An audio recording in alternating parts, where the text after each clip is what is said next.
Hey guys, welcome sa Janmim TV. Ngayong araw ay ituturo ko naman sa inyo kung paano palitan ulit ng Wi-Fi password ang inyong PLDT Fiber Home Router. Ito ay para sa mga subscriber na merong ganitong brand ng router. Kaya simulan na natin guys, pero bago ang lahat, huwag niyong kalimutang mag-subscribe at mag-like at pindutin ang notification bell upang maging updated kayo sa susunod kong mga uploads na video.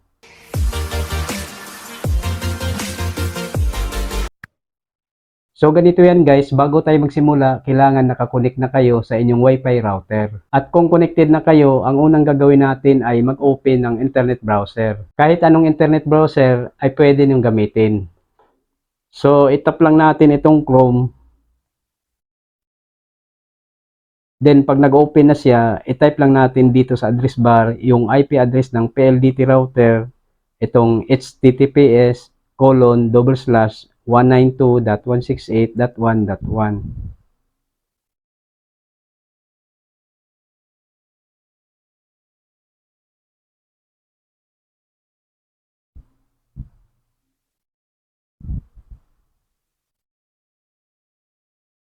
Then itap natin itong go. So ito yung lumalabas, your connection is not private. Attackers might be trying to steal your information from 192.168.1.1. For example, password, messages, or credit cards. Pero okay lang yan guys at huwag kayong mag-alala dahil router lang ang bubuksan natin.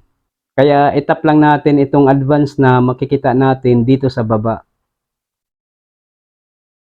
Then meron na namang warning dito. This server could not prove that it is 192.168.1.1. Its security certificate is not trusted by your device's operating system. This may be caused by a misconfiguration or an attacker intercepting your connection. Pero wala namang problema yan dahil router lang naman ang bubuksan natin. Kaya itap lang natin itong proceed to 192.168.1.1 unsafe.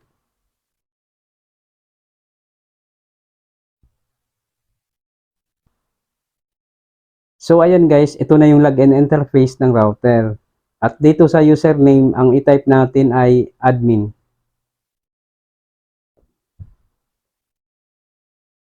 At sa password naman, i-type nyo lang kung ano man yung inyong sariling password.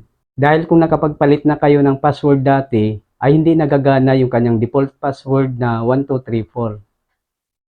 So halimbawa sa akin, dahil nakapagpalit na ako ng password, ang itatype ko ay yung aking sariling password.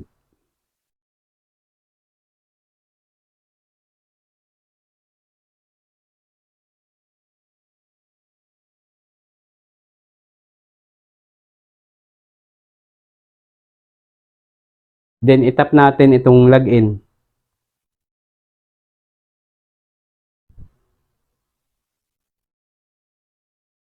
So ayan guys, ito na yung dashboard ng PLDT Fiber Home Router.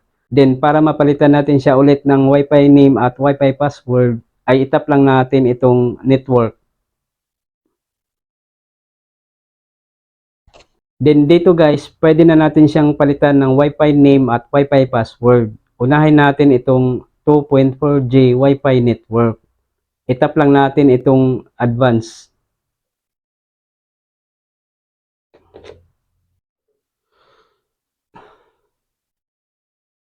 Then dito sa SSID name, bahala na kayo kung ano ang gusto nyong ipalit na Wi-Fi name. Halimbawa sa akin, ang ipalit ko ay Janrod 2.4G.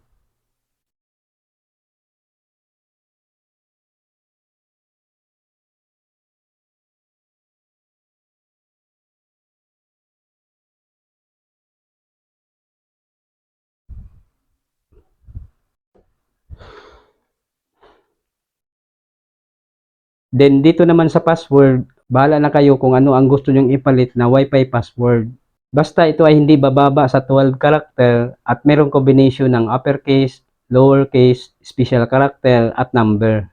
Halimbawa, ang ipalit ko ay janmeme_tv at 2023.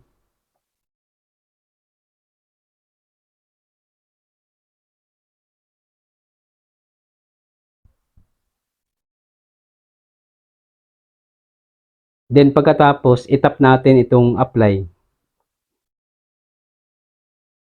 Pagkatapos niyan ay madi-disconnect tayo sa Wi-Fi router. Normal lang yan guys dahil nagbago na yung kanyang Wi-Fi name at Wi-Fi password. So ayan guys, makikita na natin dito yung ating bagong Wi-Fi name, itong Janrod 2.4G. At mag-reconnect tayo dito.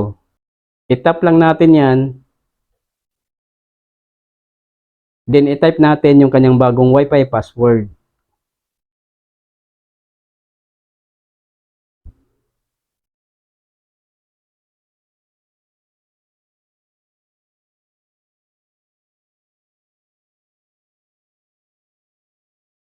Then tap connect.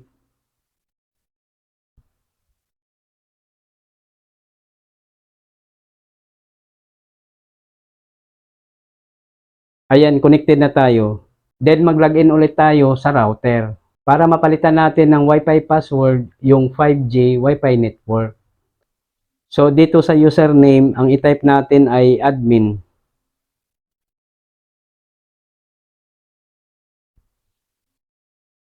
At sa password naman, i-type natin yung ating login password.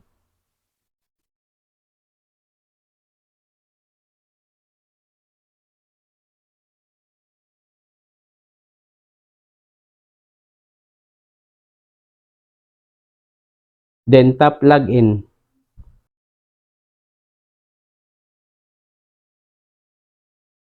So ayan guys, nandito ulit tayo sa dashboard ng router. Then i-tap natin itong network.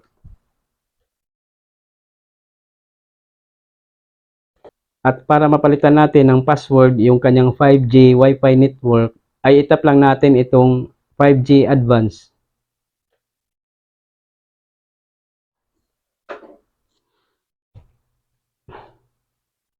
Then dito sa SSID name, bahala na kayo kung ano ang gusto nyong ipalit na Wi-Fi name. Halimbawa sa akin, ang ipalit ko ay Janrod 5G.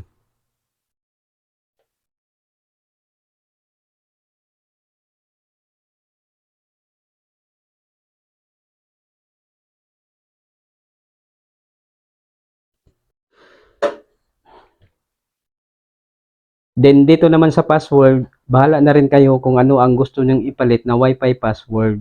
Basta ito ay hindi bababa sa 12 characters at merong combination ng uppercase, lowercase, special character at number. Halimbawa, ang ipalit ko ay janmem_tv at 2023.